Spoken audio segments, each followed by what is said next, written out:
It's time now for County-Wide, a presentation of Yavapai Broadcasting News. You'll hear about the interesting issues and happenings that affect all our lives. Here's today's County-Wide. Welcome to the program. It is County-Wide. I'm Brad Miller, and I'm happy to welcome into studio today for the second of a two-part series of programs here. Eric Wyles is the treasurer with the LISA program, an acronym for the Low Income Student Aid. Kelcy Lyons is the president of that organization. We talked in an earlier program about a number of things, including what LISA is and what it does. We'll recap that very briefly. Let's see if I can get this. LISA is a program that's been around for about not quite 10 years, Eric. Founded by yourself and your father, and basically does just what the name implies, helps provide financial aid for students from either low-income families or low-income situations for schools across really the spectrum of the Verde Valley. Did I get it kind of, sort of? That is correct, Brad. Low-Income Student Aid, or LISA, is in 4 schools in the Verde Valley. 4 schools. And we hope within the next 5 years to have all public schools covered in the Verde Valley. That's one of the goals of the board of directors for LISA. I want to talk a little bit. We covered some pretty good ground on folks, how they can reach out if they would like to take part in the program as recipients of the student aid, or at least find out more about it. And that would be through the website that we'll repeat later in this program. So we can kind of start there, but let's go the other direction and find out, where does the money come from? How are you funded? Monies that come that end up in the pockets of the students, or rather in the provisions for the students, I should say. Where does that start? What are the resources? And I'm accepting that, or expecting that there's probably many. We do have multiple streams of revenue for low-income student aid. LISA generates funds through Arizona state tax credit dollars, sure, through municipal small nonprofit grants, and through grants from other nonprofit organizations throughout the state of Arizona. Okay. Simple donations from folks like me, folks like any of our listeners? We really would love to have donations from anybody and everybody who, when they investigate LISA and they fall in love with LISA, because they will have a love for LISA when they understand what LISA is able to do for our very deserving children. We can get tax credit dollars up to $800 per married couple, or $400 per single individual filer. But we request that you give your tax credit donation to the schools of your choice first. And then if you still owe income tax to the state of Arizona, please, please, please consider LISA for your donation. Okay, let me give you, for instance, help me with this. I'm going to use a school that my wife and I support through the tax credit program, which is a wonderful mechanism that's been around quite a while now. I can't believe our state legislature hasn't taken it away. I should shut up because maybe they're listening. But it is still there, and it's become, not just a nice benefit. It's become an essential, a necessity for a lot of school districts, I think, across the state. But that tax credits program is there. Most folks, if they're unaware of it, should talk to their tax preparer, their accountant, whomever, and find out about it, because you can become a big benefit to our school and other nonprofit programs like LISA. But let's do this. I give as a married guy, the $400 or so roughly, as a married couple. To me, it ended there. I do that for a school of our choice. You informed me earlier that I can also provide and be an advocate for LISA, and you can provide $800 as that same married couple to LISA. So in essence, what you have provided is $400 to the school of your choice and $800 to LISA. So that's a $1,200 tax credit donation to the district or the school and LISA. That is a dollar-for-dollar tax credit for you, and you're directing where those funds can be spent. I really like that, because I can donate to a school right across the street from me and hear the laughter of the children that I'm helping, and I'm not filling a pothole in the great state of Phoenix. So with general funding. So it's very important to me to know that I can spend my hard-earned tax dollars right in the same neighborhood that I live in. But you can do both, and that's what I didn't know until you visited today. And I thought I knew everything about this Verde Valley. You absolutely can do both, No. and we really want you to do both. It's important that we support our schools and Lisa as well at the same time, because we do amazing things in collaboration with our schools. And your tax credit dollars really help carry a large portion of the Lisa finances. The tax credit dollars are about 20% of our income, and we really want to raise that to about 50% of our income, because there's never a guarantee that you're going to get grants. Those are all competitive in nature. We try the best we can to write our applications and receive grant dollars, and we've been fortunate to receive grant dollars, but you never know with the economy, Right. if cities and towns or communities are going to lower the amount of funding they can provide nonprofits. So those tax credit donations are extremely, extremely important for Lisa. Those are folks more likely to come back time after time, whereas grant monies are much more shakier in terms of their reliability toward you. That is correct, Brad. Yeah, That yeah. is correct. Let's have Kelsey jump on, because Kelsey, you shared something too off the mic I'd like you to share with our listeners, and Eric touched on it, and that is the notion of these funds being directed. They can be like with the tax credit program. I can direct my monies to, say, Mingus Union High School and the theater program. Sure. These can be directed through your program in a different way. Help us with that. Absolutely. So a big question I would say when I'm talking with people about Lisa is, well, doesn't the school pay for things like this?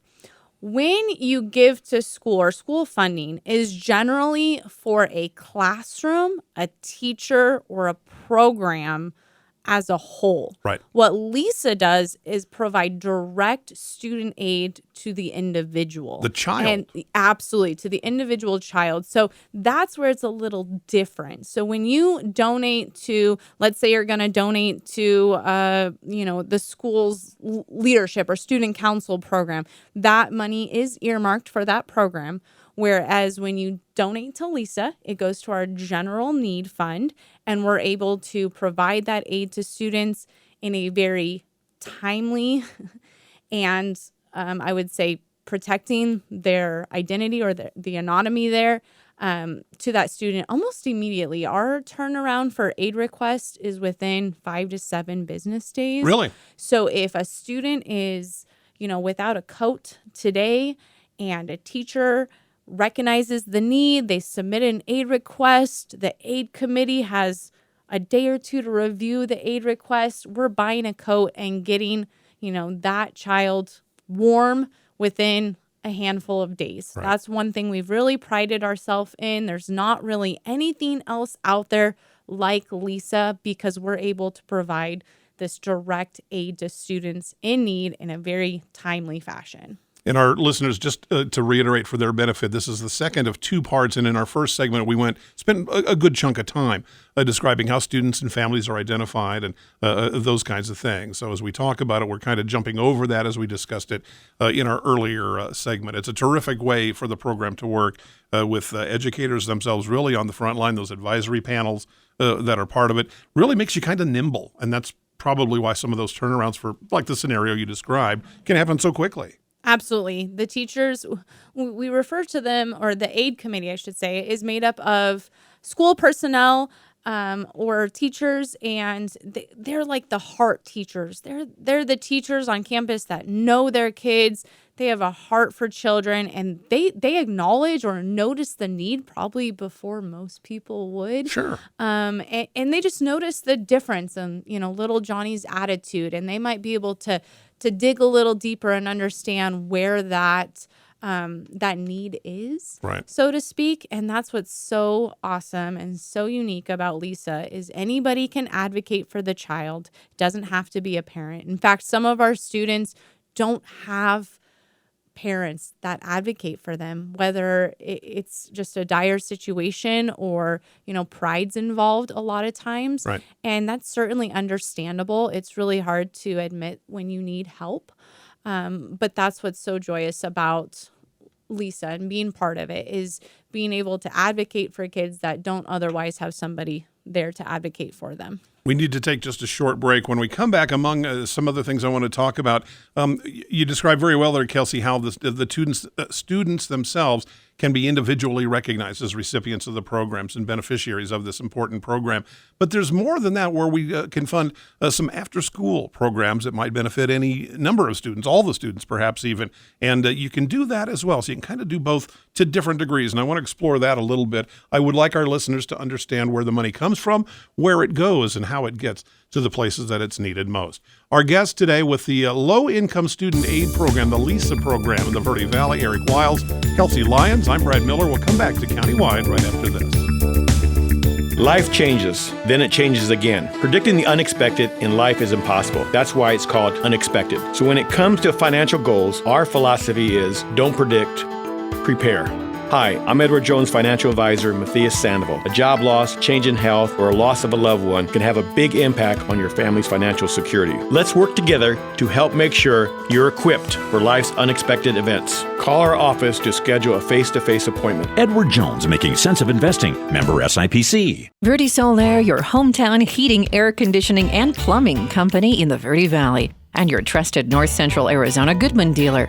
Goodman is a name you can trust with the revolutionary Comfort Bridge technology factory installed into select Goodman gas furnaces and air handlers to ensure the entire system operates at peak energy efficient performance. Verde Solaire offers free in-home estimates, locally owned and operated since 1983. Visit them at verdesolaire.com. Better, cleaner, faster. Let's talk. That's the message from Jonna Randall Murdoch, your local Farm Bureau agent, providing a personal touch when making insurance and financial decisions. Jonna will simplify your insurance needs while offering competitive pricing.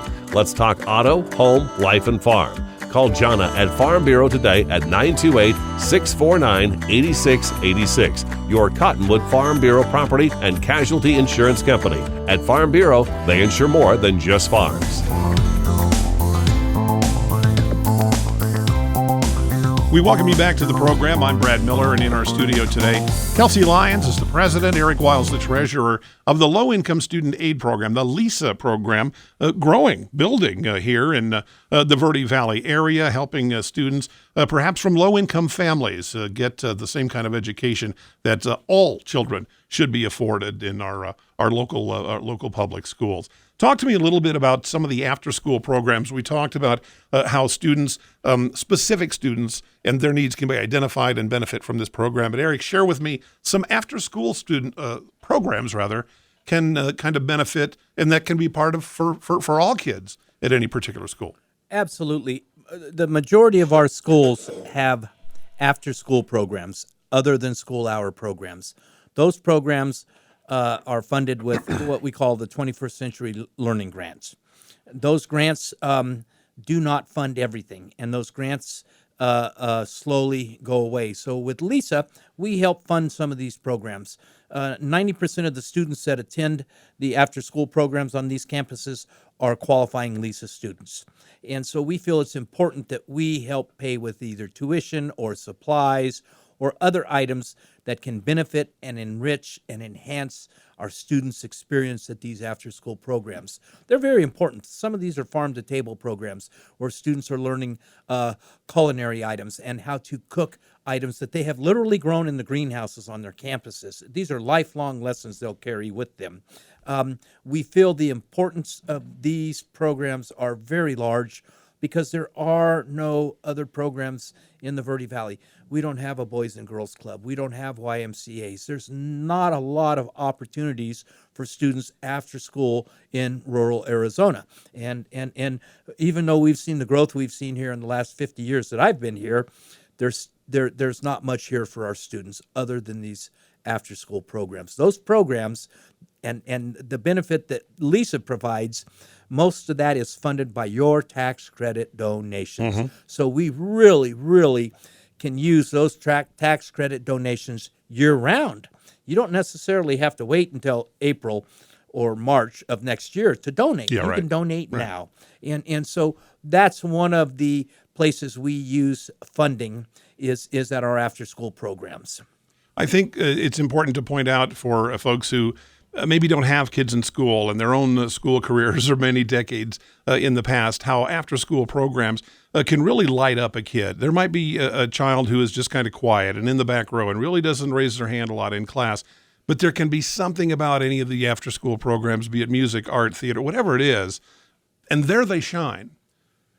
And from there they build the friendships and the relationships and the confidence that will help them in school. And so we got to keep in mind that when we're talking either about individuals and helping them, either be it clothing and shoes or school supplies or these after-school programs, all of it is aimed at the overall education of every child.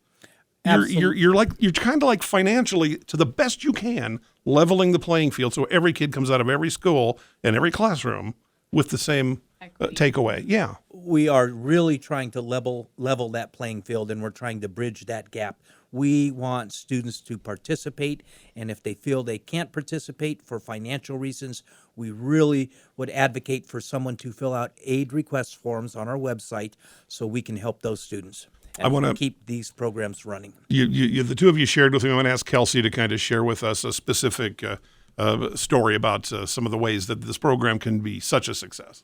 Absolutely. As the word spreads about Lisa and more people are learning about our program, we have gained many community partnerships, even partnerships with kids. And that has been a huge success story in my book, seeing students helping students.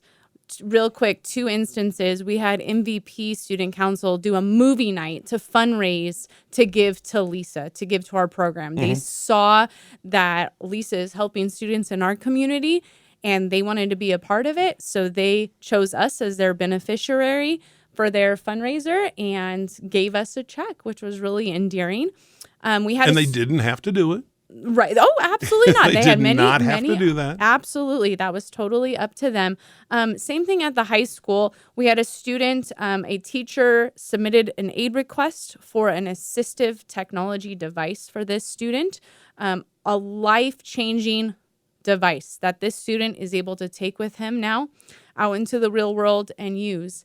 And it was a very costly aid request. Well, the student is hearing impaired. Hearing impaired, yes, sir. And he needed this device so that he can go to the bank, to the post office, and communicate with our community members. And the aid request came in. And being that I teach at the high school, I am the leadership advisor. I posed the question to my class and said, this student, a Mingus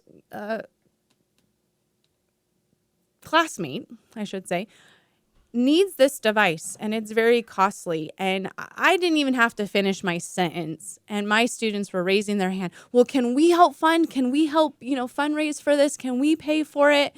And it was put on our agenda officially at our meeting, and they brought it up without, I just kind of sat back and watched, and I really did not encourage or discourage it. It was all student-led, which just was really endearing to me.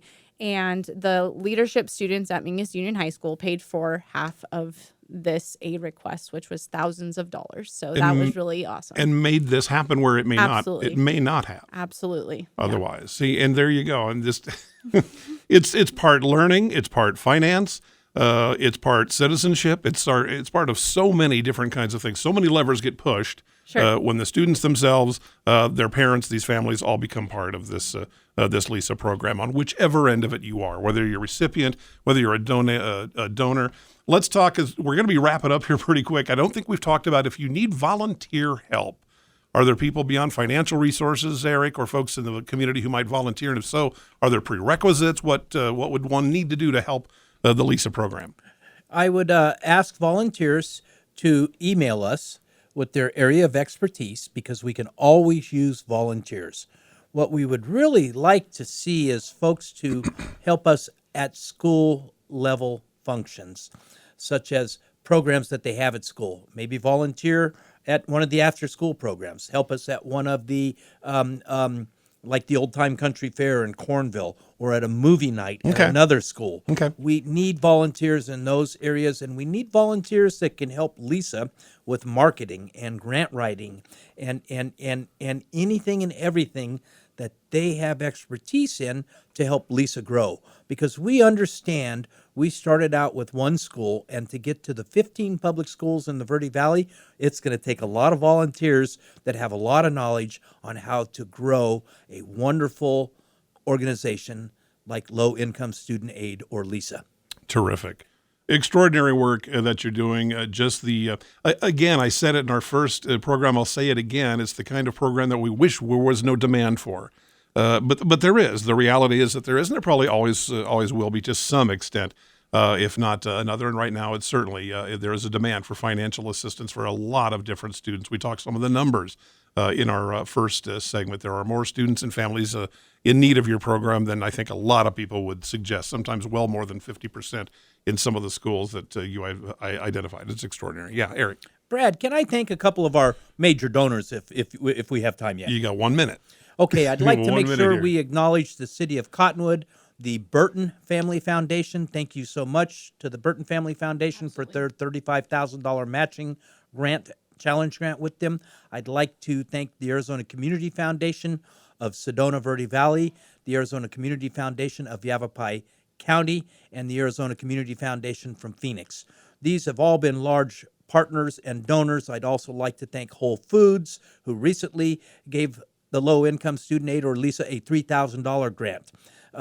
So all of your funding has helped grow LISA, and we can't do it without you. And a huge shout out and thanks to all our community members who have so often stepped up to the plate and donated their tax credit dollars to help LISA grow.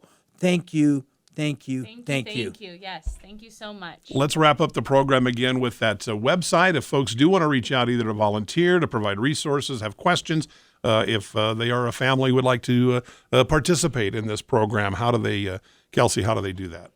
Yes, please visit our website at oakcreeklisa.org. Just like that. Say it again. oakcreeklisa.org. All right. Our guest today, Eric Wyles Kelcy Lyons, extraordinarily valuable program serving I was going to say Yavapai County, not that big just yet, the Verde Valley, and we are our students and families much better for it. The Low Income Student Aid Program, LISA. I'm Brad Miller. It's our countywide, and we'll see you next time. Life changes, then it changes again. Predicting the unexpected in life is impossible. That's why it's called unexpected. So when it comes to financial goals, our philosophy is don't predict, prepare.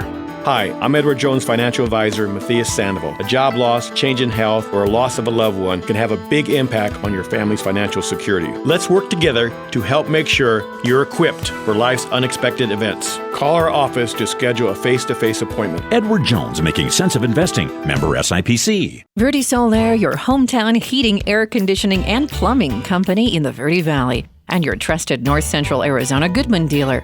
Goodman is a name you can trust with the revolutionary Comfort Bridge technology factory installed into select Goodman gas furnaces and air handlers to ensure the entire system operates at peak energy efficient performance.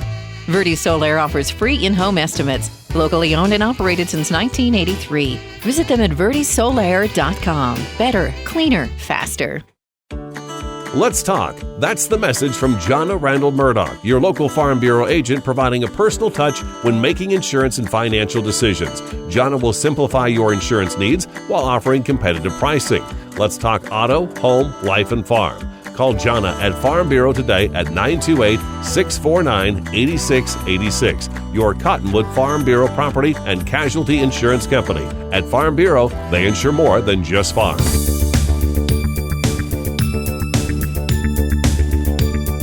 This has been Countywide. Listen in each Tuesday and Thursday at this time. If you have a topic or guest idea that you'd like to suggest, email us, news@myradioplace.com.